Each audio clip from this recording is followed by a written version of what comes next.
Hola, ¿qué tal? Muy buenas noches.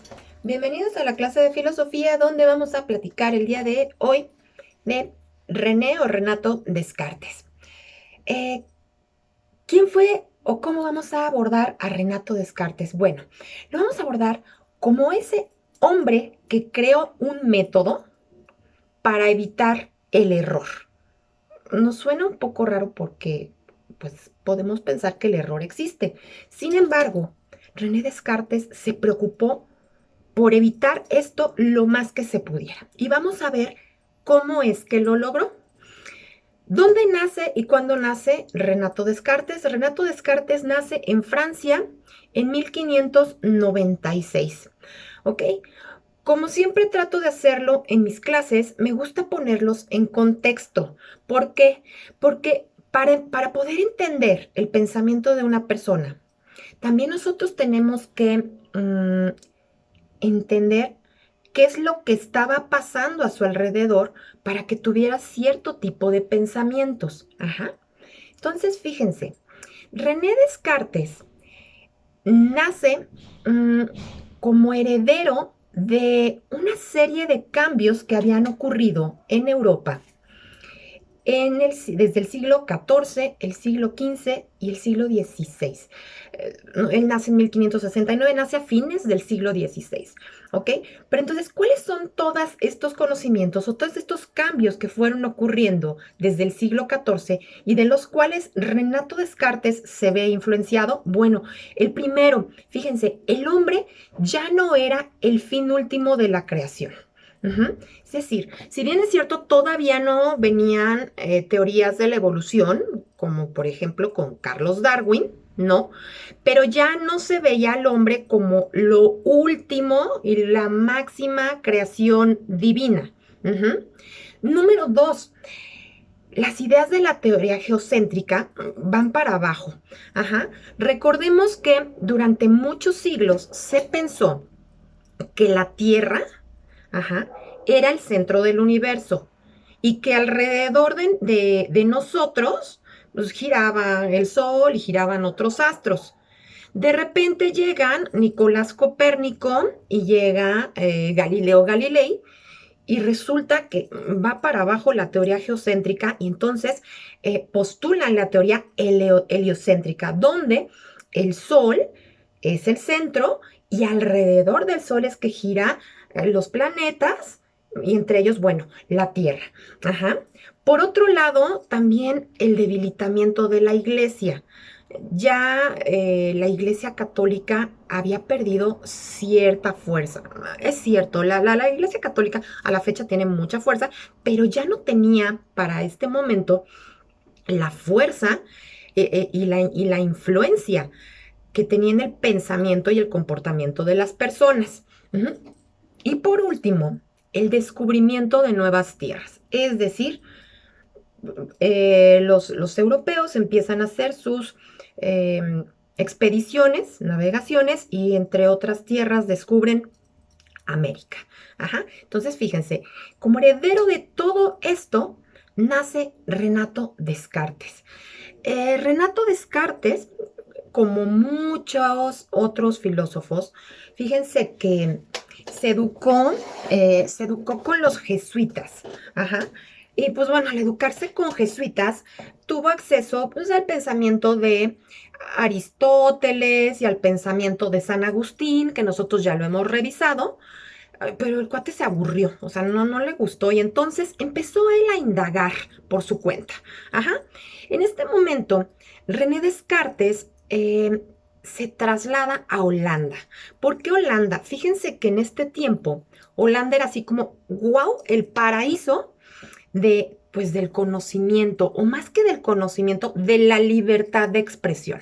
Es decir, en Holanda no había tanta limitación para acceder al conocimiento o para simplemente elaborar sus ideas y poderlas compartir con los demás.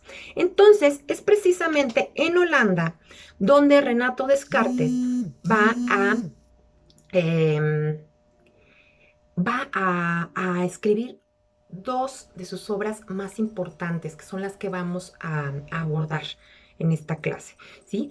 Por un lado está el discurso del método, y por otro lado las meditaciones metafísicas. Vámonos con la primera, que es el discurso del método. Este es importante, ¿por qué? Porque yo abrí la clase diciéndoles que Renato Descartes fue un hombre que buscó o elaboró un método, ¿para qué? Para evitar el error. Entonces, bueno, en este discurso del método, René Descartes habla de 4 principios. ¿Para qué? Para poder acceder al conocimiento, para poder tener una certeza, y encontrar la verdad. El primer principio se llama el principio de análisis o descomposición. ¿Qué quiere decir esto? Bueno, el principio de análisis o descomposición habla de dividir un problema en todas las partes que podamos. Un problema enorme, voy a dividirlo en partes chiquititas, chiquititas, para que a partir de ahí yo pueda buscarle una solución. Principio número 2, que es el principio de síntesis o composición. Ya en el análisis o descomposición dividí el problema en muchas partecitas. Bueno, en la síntesis o composición voy a irme primero al problema más sencillo, y una vez que yo resuelva ese problema más sencillo, voy a ir pudiendo resolver los demás. Voy de lo más chiquito hasta lo más grande. Tercer principio es la enumeración o verificación. ¿Qué quiere decir con esto? Simplemente tengo que ir repasando paso por paso qué fue lo que yo hice, que no se me vaya nada. Dejar todo atadito. ¿Para qué? Para que yo no haya incurrido en errores cuando estoy resolviendo un problema. Y de esta manera poder llegar a conclusiones verdaderas. Y finalmente, el cuarto principio es la duda, que es por lo que conocemos más a Descartes. La duda, es decir, no aceptar algo por verdadero o por cierto hasta que yo tenga una evidencia de ello. De esta manera, René Descartes empieza a estudiar, formula el concepto de la duda metódica. Es decir, hay que dudar absolutamente de todo. Hasta de mí. O sea, yo soy Aurora, sí. ¿Y cómo lo sé? ¿Yo existo? Pues podría ser. Pero ¿qué certeza tengo? Entonces, es adentrarnos, o eso es lo que hizo René Descartes, se ensimismó para que de esa manera empezara a dudar. Él dudó solito. Entonces, aquí en la duda, empieza él, o la vamos a enlazar con la segunda obra que les comenté, que son las meditaciones metafísicas. Es decir, yo para tener una certeza de algo tengo que dudar, efectivamente, y dudar hasta que tenga una evidencia. Pero aquí viene una pregunta, ¿y hasta dónde dudo? Bueno, dudo hasta la obsesión, si quiero. Pero entonces, ¿cuándo voy a llegar a un conocimiento? ¿Cuándo voy a tener una certeza? Bueno, es muy importante. Para saber hay que dudar, pero ¿hasta dónde? Entonces, fíjense bien.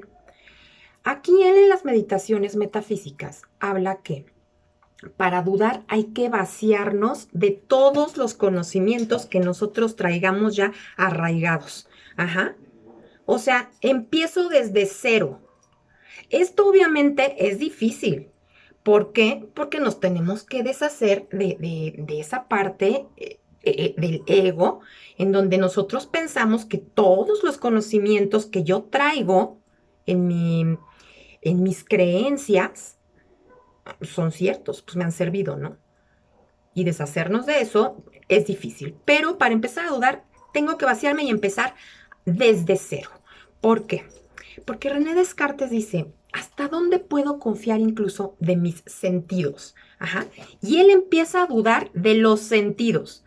Vamos a ver, por ejemplo, Si yo tengo, este experimento ustedes lo han visto muchas veces, ¿cómo puedo confiar en mis sentidos si yo meto este plumón al agua y puede dar la impresión o la ilusión de que está roto, cuando en realidad pues no lo está? Ajá. Entonces, él dice, el único conocimiento que puede ser cierto o probablemente exacto son las matemáticas. Ajá. Entonces él empieza a hablar aquí de que las matemáticas puede ser que nos den cierta certeza y exactitud acerca de un conocimiento. Pero ¿qué creen? Que a Renato Descartes le encantaba complicarse la existencia. Ajá. Entonces él empieza a hablar también en estas meditaciones de la idea del cogito. ¿Qué es el cogito? El cogito es es el pensamiento. Ajá. Entonces, él habla también de un genio maligno. Este genio maligno me puede estar engañando, ajá, todo el tiempo.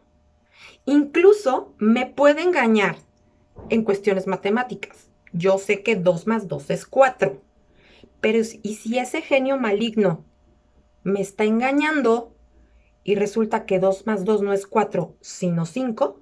¿Cómo lo sé? Sé qué ganas de complicarse la vida. ¿Es neta? Sí, sí es neta. Así era de Renato Descartes, ¿no? Entonces, a partir de este genio maligno y de la duda, él empieza a decir, ok, el genio maligno, fíjense bien, me puede engañar. Ajá. Pero de lo único que no me puede engañar este genio maligno es de que dudo. Ajá.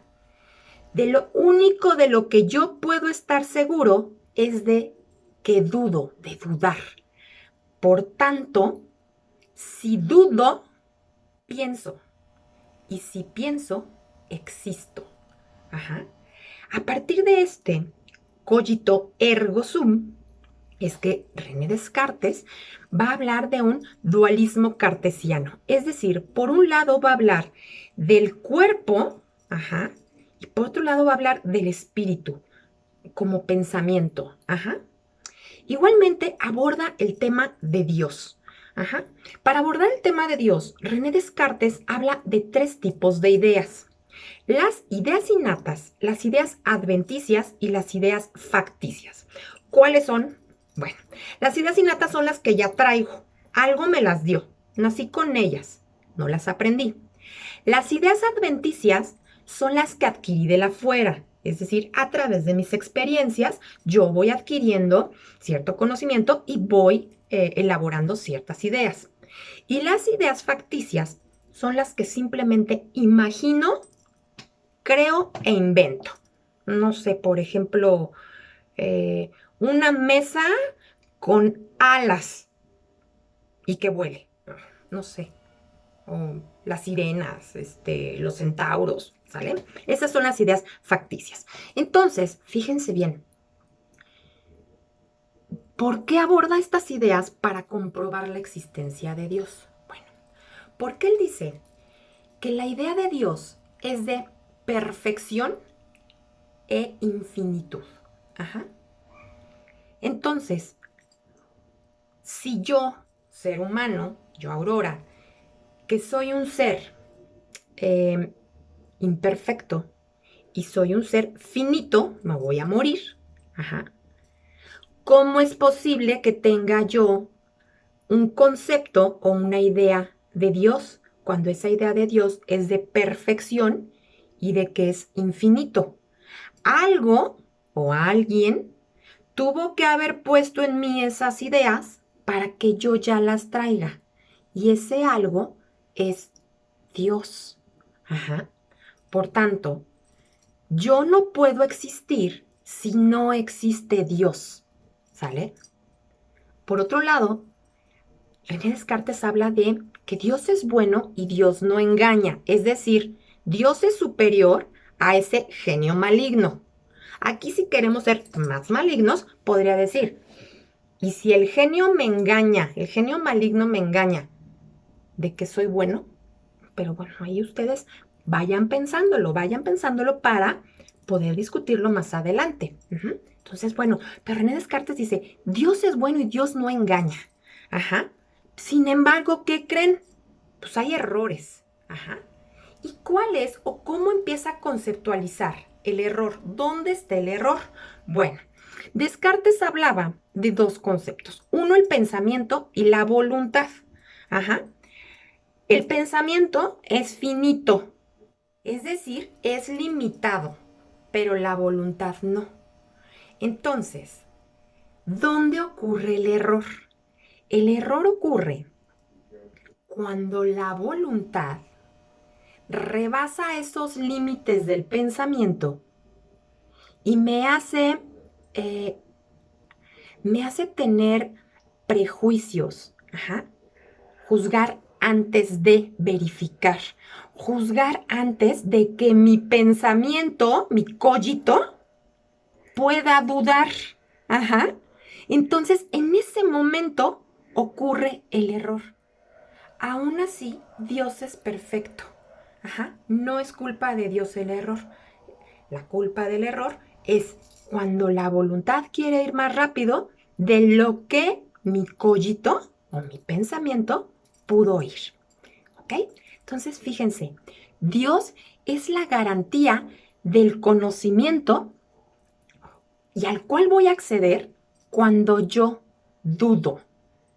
Por tanto, a René Descartes lo vamos a conocer por esa máxima que es pienso, luego existo, que podríamos completarla como si dudo, pienso, y si pienso, existo. O en latín, cogito ergo sum. Ahora bien, si te gustó este video y el genio maligno no te hace dudar de ello, por favor, regálame un like y nos vemos en la siguiente clase. Compártelo a tus amigos, probablemente sean imaginarios, pero eso no lo sabemos. ¡Chao!